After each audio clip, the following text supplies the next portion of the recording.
This is a video lesson covering some key points from Module 2, Course 1, Problem Solving and Decision Making. So one of the overall models or processes that we can follow for decision making would be Kepner-Tregoe. And you can start with situational analysis. What is the current situation in the present time? So you would collect data, ask questions, try to be objective, break the problem down into different components so you can figure out what's going on. Then you would move to step 2, problem analysis. So you're developing like probable causes of the problem, and you might test and see what's true, identify the most likely causes, and then you would move to the third step where you would try to make a decision on how you would change the current situation to solve the problem. And this is basically the process you would follow: situational analysis, problem analysis, and then decision analysis. And another really good approach to problem solving is the scientific approach to problem solving. This is what scientists use. They start by asking questions. They observe what's changed, and they start asking, well, why has it changed? And they define problems in terms of questions. And next they would conduct research on the issue. They would collect data, take samples, make comparisons. And from this research, they'll take their best guess as to what's the cause. And this best guess takes the form of a testable and measurable statement known as a hypothesis. And they will test that to see what's true or false. They'll analyze those results, and they'll report those results to their peers so people can critique it. So this is a really good validation, airtight model for problem solving. And as it relates to investment decision making, you'll find that major investments will go through certain feasibilities or toll gates throughout the life cycle of the investment, especially up front when you make the initial investment. You'll have some aggressive feasibility studies and analysis that you'll go through, such as maybe operational feasibilities. Do people and the users agree with it? Do they buy into the investment decision that you're making? The economic feasibility may conduct cost-benefit analysis to see exactly, is it financially feasible? And then technical feasibility, do you have the technical expertise and capabilities to pull off the investment? So you may go through a lot of different feasibilities before you actually make the investment itself. Then one of the important concepts we covered in this course was critical thinking. I mean, the world is changing rapidly. You have information overload, you got more complexity, things are connected globally and much more interdependent. So what's happened is critical thinking is becoming extremely important.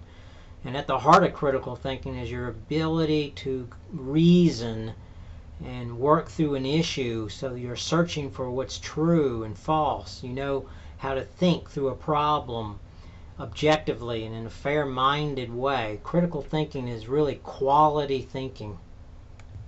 And just think about like what critical thinking is not. I mean, people who sometimes act emotionally on gut feelings, they have no real basis for making decisions.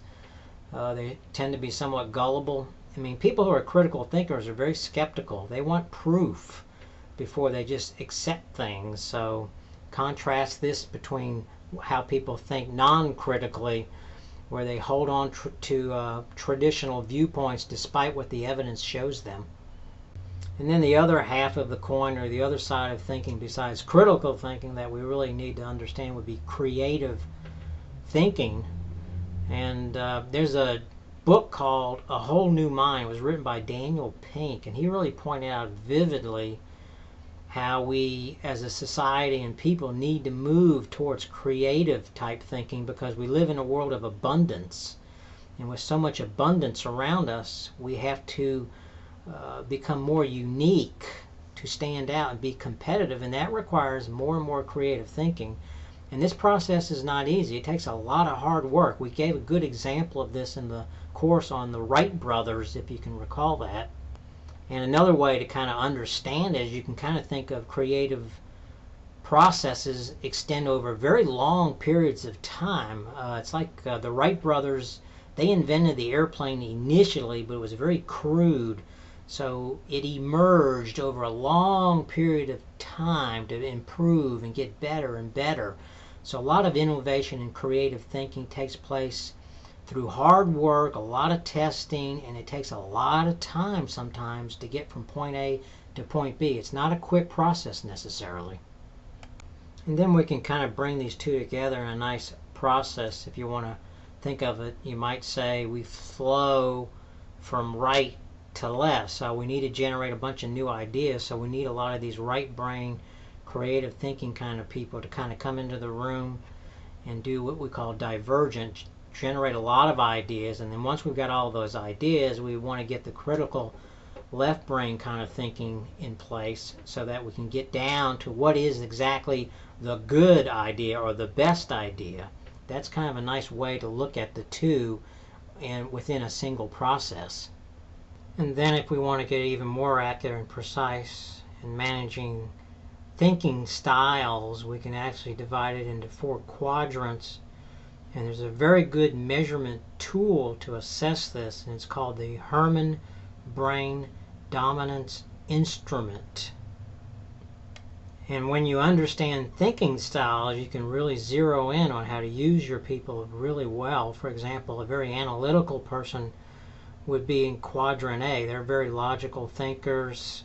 They can cut through the detail, get rid of ambiguity, give you the bottom line answer.